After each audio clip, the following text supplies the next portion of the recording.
Mengapa otak membangun kebiasaan? Kebiasaan adalah perilaku yang telah diulang dengan frekuensi cukup untuk menjadi otomatis. Proses pembentukan kebiasaan dimulai dengan upaya coba-coba. Setiap kali Anda menjumpai situasi baru dalam hidup, otak Anda harus membuat keputusan. Bagaimana saya menanggapinya? Pertama kali menghadapi suatu masalah, Anda tidak yakin bagaimana memecahkannya. Seperti kucing Thorndike yang hanya mencoba-coba untuk melihat apakah suatu upaya berhasil. Aktivitas neurologis dalam otak menjadi tinggi selama periode ini. Anda dengan cermat menganalisis situasi dan membuat keputusan-keputusan sadar tentang apa yang akan dikerjakan. Anda mengumpulkan informasi sebanyak-banyaknya dan berusaha memahami semuanya. Otak disebut mempelajari rangkaian aksi yang paling efektif. Terkadang, seperti kucing yang menekan tuas, Anda tidak sengaja menemukan solusi. Anda merasa cemas, dan Anda mendapati bahwa olahraga lari membuat Anda lebih tenang. Misalnya, Anda kelelahan setelah bekerja seharian dan mendapati bahwa bermain video game membuat Anda santai. Anda bereksplorasi dan terus bereksplorasi. Lalu, boom, imbalannya datang. Setelah menemukan imbalan yang tak terduga, kali berikutnya Anda mengubah strategi.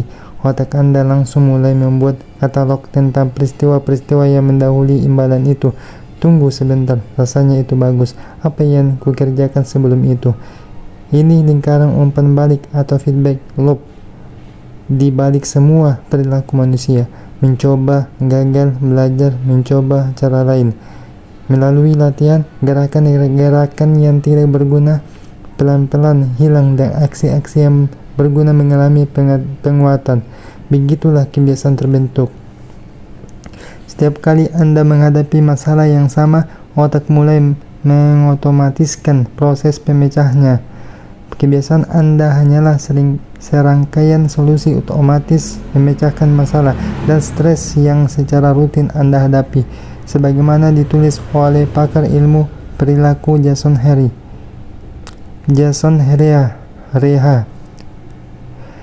Kebiasaan pada dasarnya adalah solusi yang dapat diandalkan untuk masalah-masalah yang berulang di sekitar Anda. Ketika kebiasaan terbentuk, tingkat aktivitas dalam otak berkurang. Anda belajar mengunci petunjuk-petunjuk yang meramalkan kesuksesan dan menyelaraskan semua hal lain. Ketika situasi serupa muncul di kemudian hari, Anda tahu dengan pasti apa yang harus dicari. Tak perlu lagi menganalisis situasi dari segala sudut. Otak Anda langsung melompat ke proses coba-coba dan menciptakan aturan mental. Kalau begini, solusinya begitu. Uraian-uraian kognitif ini dapat diikuti secara otomatis setiap kali ada situasi yang sesuai. Sekarang, setiap kali merasa stres, Anda langsung tahu apa yang harus diperbuat. Begitu pulang dari tempat kerja, Anda langsung mengambil alat kontrol video game. Pilihan yang awalnya memerlukan usaha sekarang menjadi otomatis. Kebiasaan telah terbentuk. Kebiasaan adalah jalan pintas mental yang dipelajari dari pengalaman. Boleh dibilang kebiasaan hanyalah memori tentang langkah-langkah yang pernah Anda ambil untuk memecahkan masalah pada masa sebelumnya. Setiap kali kondisinya tepat, Anda dapat mengambil memori ini dan secara otomatis menerapkan solusi yang sama. Alasan utama otak mengingat masa lalu adalah untuk membuat prediksi yang lebih baik tentang apa yang bisa berhasil di masa mendatang. Pembentukan kebiasaan sangat berguna karena pikiran sadar adalah sumber kemacetan dalam otak. Otak hanya dapat memperhatikan masalah satu demi satu. Akibatnya, otak Anda selalu berusaha mengawetkan perhatian sadar untuk tugas apapun yang paling penting.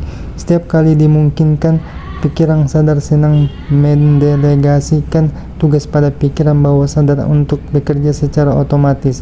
Ini tepatnya yang terjadi ketika kebiasaan terbentuk.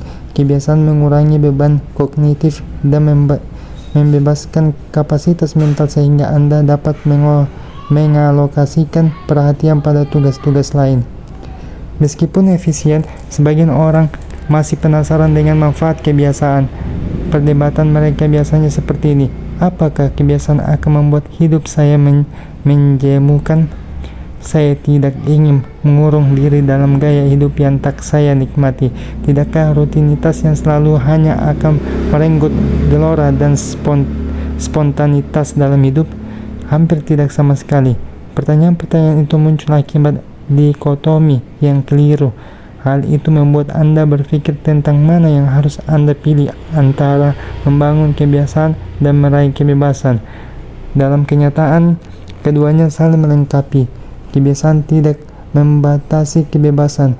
Kebiasaan justru menciptakannya.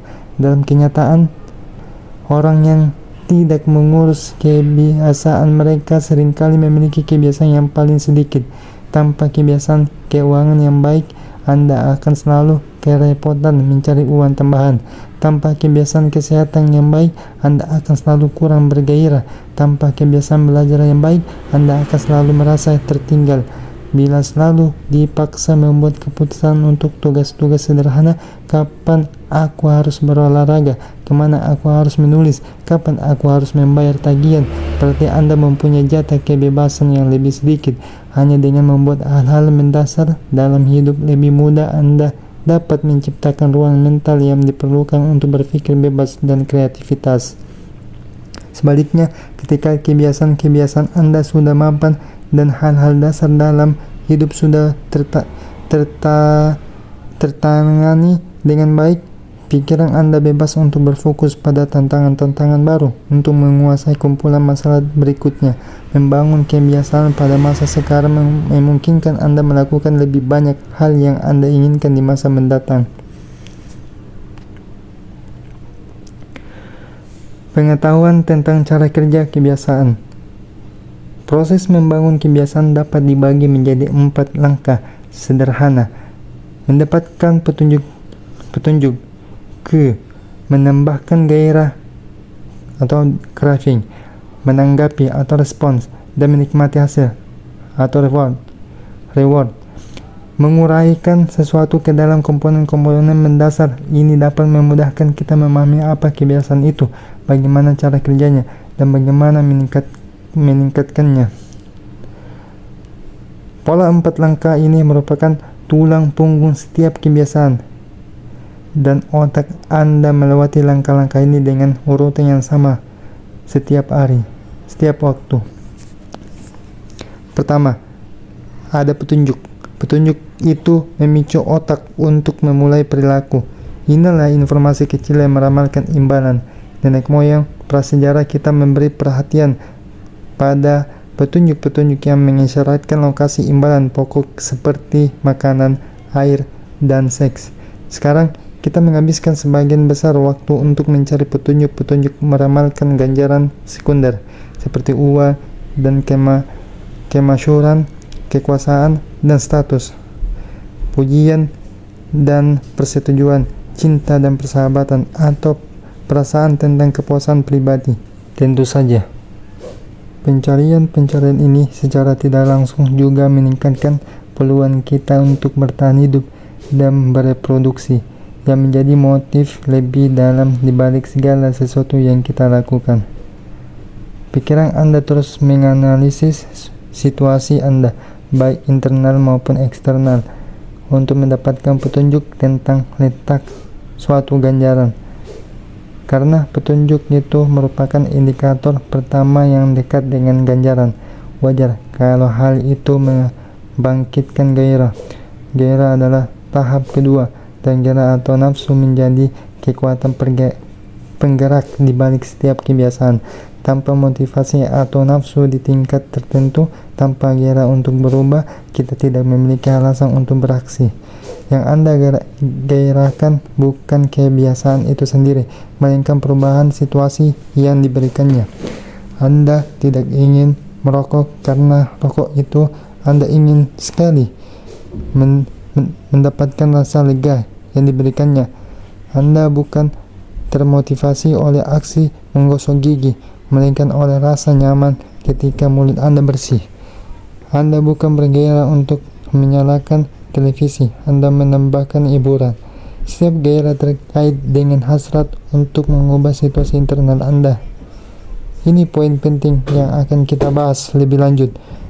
Gairah pada orang yang satu berbeda dari gairah pada orang lain. Menurut teori, suatu informasi dapat memicu gairah, tapi dalam praktiknya orang tidak termotivasi oleh petunjuk yang sama. Bagi seorang penjudi, bunyi mesin togel dapat menjadi pemicu kuat yang menyulut gelombang nafsu luar biasa. Bagi orang yang jarang berjudi, lagu dan bunyi khas kasino hanya semacam bunyi bising di latar belakang. Petunjuk tidak bermakna sampai orang berhasil menafsirkannya. Pikiran, perasaan, dan emosi sang pengamatlah yang mengubah petunjuk menjadi gairah. Langkah ketiga adalah menanggapi. Tanggapan adalah kebiasaan sesungguhnya yang Anda lakukan, yang dapat berwujud pikiran atau aksi. Suatu tanggapan terjadi atau tak terjadi itu bergantung pada beberapa besar motivasi Anda dan beberapa besar kaitannya dengan perilaku. Jika suatu aksi memerlukan upaya fisik atau mental yang lebih besar daripada yang dapat Anda kerahkan, Anda tidak akan melakukannya. Tanggapan Anda juga bergantung pada kemampuan Anda. Kedengarannya sederhana, padahal kebiasaan dapat terjadi hanya jika Anda mampu melakukannya. Kalau ingin memasukkan bola basket tapi tidak mampu melompat cukup tinggi untuk meraih keranjang, berarti Anda tidak beruntung. Akhirnya, tanggapan menghasilkan imbalan. Ganjaran adalah sasaran akhir setiap kebiasaan. Petunjuk terkait dengan melihat imbalan. Gairah berkaitan dengan hasrat terhadap ganjaran. Tanggapan terkait dengan mendapatkan ganjaran. Kita mencari ganjaran karena ada dua hal yang dapat dipenuhi. Satu, ganjaran membuat kita puas. Dan dua, ganjaran mengajarkan sesuatu kepada kita. Tujuan pertama ganjaran adalah memuaskan gairah Anda.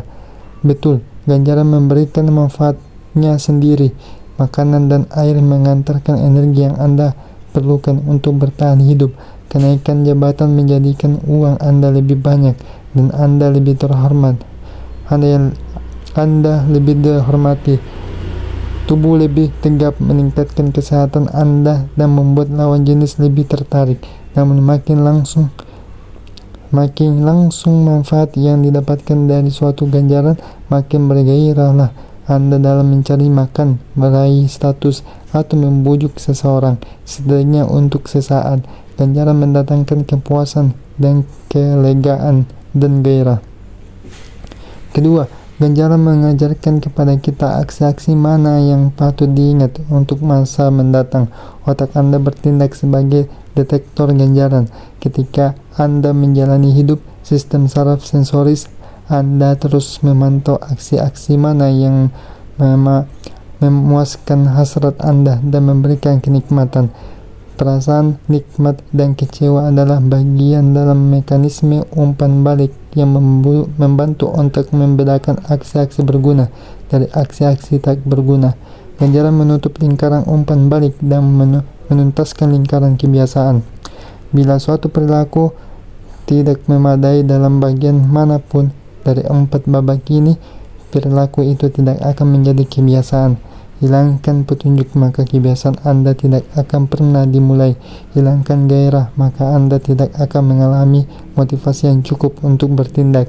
Buat perilaku menjadi sulit, maka Anda tidak akan mampu melakukannya. Dan bila ganjaran gagal memuaskan hasrat, Anda tidak akan mempunyai alasan untuk melakukannya lagi pada masa mendatang. Tanpa 3 langkah pertama, perilaku tidak akan terjadi.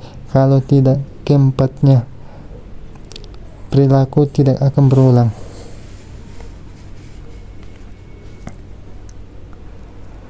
Lingkaran kebiasaan. Untuk ringkasnya, petunjuk memicu gairah, yang memotivasi tanggapan, yang mengantar ke ganjaran, yang memuaskan gairah, dan akhirnya terkait lagi dengan petunjuk bersama-sama. Keempat langkah ini membentuk lingkaran umpan balik neurologis. Petunjuk, gairah, tanggapan, ganjaran. Petunjuk, gairah, tanggapan, ganjaran, yang akhirnya memungkinkan Anda menciptakan kebiasaan yang otomatis. Siklus ini dikenal dengan lingkaran kebiasaan.